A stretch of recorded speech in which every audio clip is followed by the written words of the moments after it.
looking at the situation in Europe, and again, Bert, we always talk about, people always ask, why are we always talking about what goes on in Europe? Well, you know, the world is interconnected, so things that happen in Europe affect what happens here. In politics in Europe, there's been a big upheaval. France and in France and in Greece, there's been a movement now that the socialists have taken over.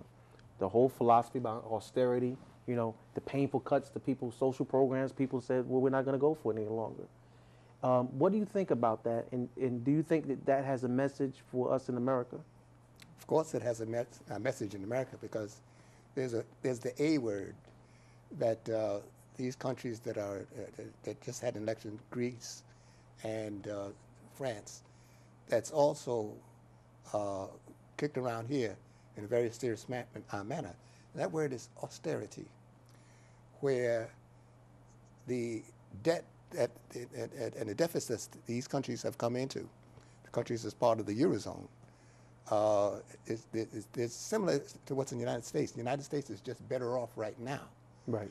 But in the United States, the Republicans are trying to introduce an austerity for the unwashed, and prosperity and continuance of prosperity for the washed.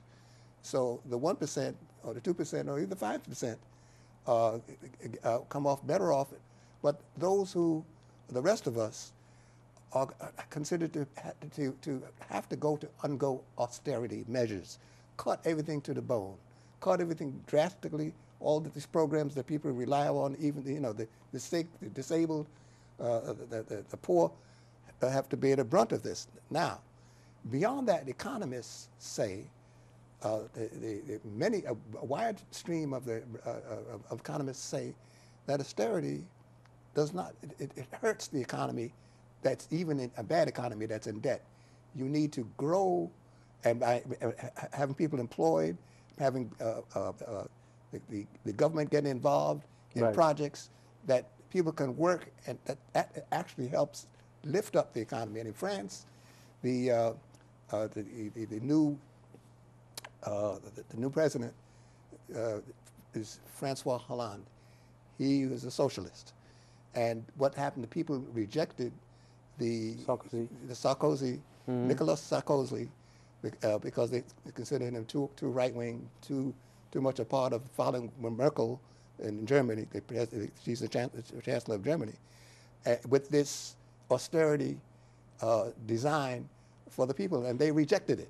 Okay, well, let's bring Lori into the conversation. So, Lori, obviously the opposite of cutting is spending. And a lot of people said that, well, we need to be more like FDR was, to have a lot of these work programs to get people back to the government investing in getting people to work. Do you think that makes sense also? Do you think we should be spending more money than other, a stimulus package that needs to be out there to get people working?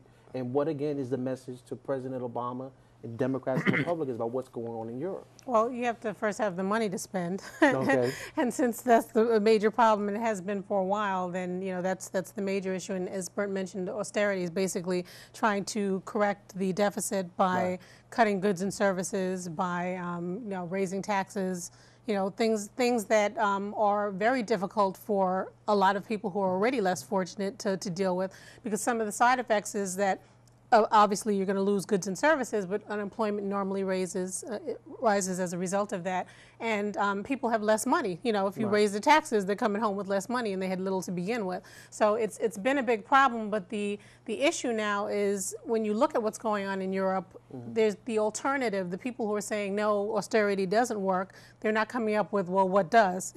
So you have to have an answer, and we're actually going to see, now that Sarkozy is no longer in charge, we're going to see what they come up with as the replacement, because although they're suggesting things that we have suggested here in the States in terms of, okay, let's tax the rich, they're getting the same pushback that we've gotten here, that no, you can't do that, because now you're not going to be able to create jobs and things of that nature. So it's going to be interesting to see whether or not they're able to make the transition to something else and still preserve some of the goods and services that they need. I think part of the problem is that people have a certain standard of living that they are willing to accept, and nothing below that. And I think that that's what's going on in Europe. Right. Whereas, here people are just saying, well, I'm just going to deal with whatever I have to deal with.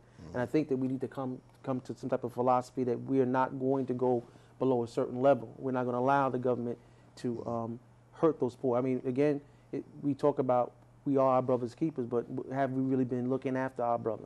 I mean, and so when one guy said, well, who is my brother? Who is my sister? You know, well, obviously, when you look at the tax code and you look at the things that are going on, and you see who's getting the benefit of this system, even though the majority of us are doing most of the living and dying in this country and paying all our taxes or whatever, there's people that see the benefit from our work and our labor. So, and I want to kind of step back for a second and readdress the question you said, the question in terms of the answer you gave when you said the unwashed. Now, of course, we know what that means. So let's give people an opportunity out there to understand what that means. That was a term that Katie Couric used and got herself in trouble. But it talks about the masses, the general population that is probably not as acute to politics as some of these other people are. They know how the system works, the ins and outs.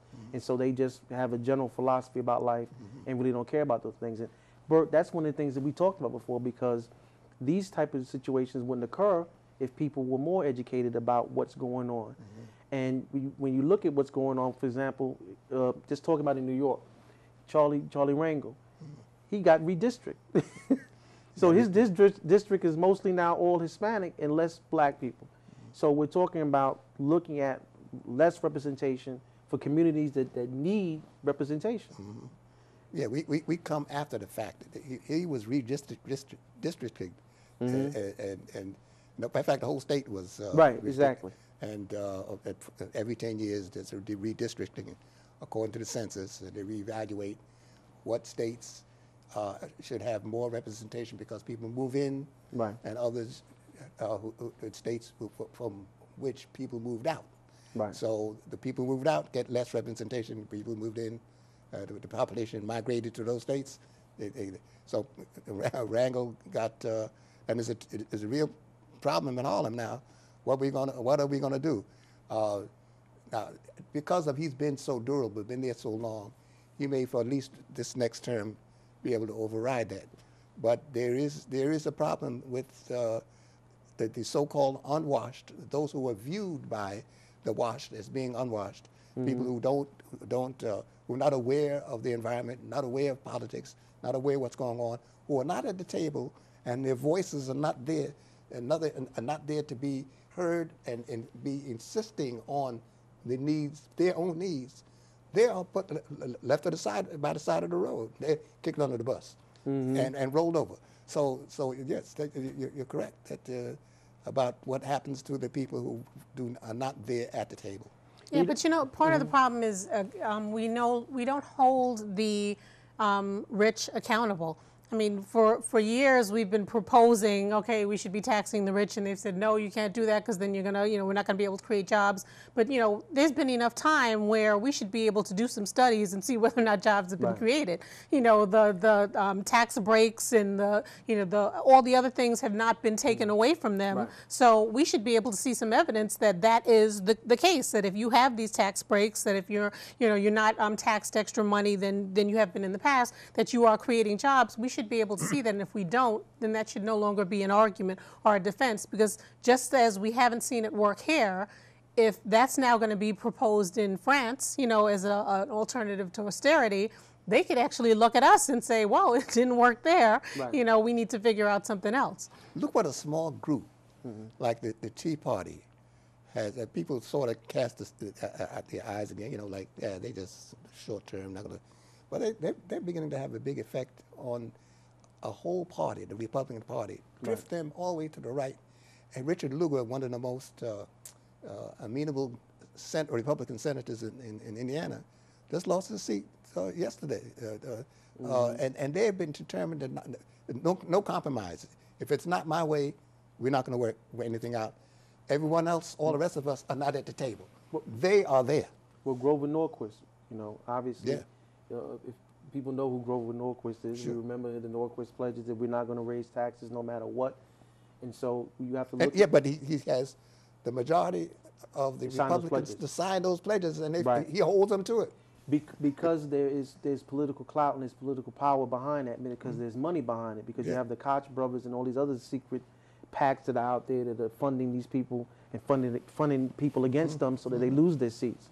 So when we talk about understanding politics and understanding the things that are going on, I think that's part of the problem when we get surprised every time we turn around.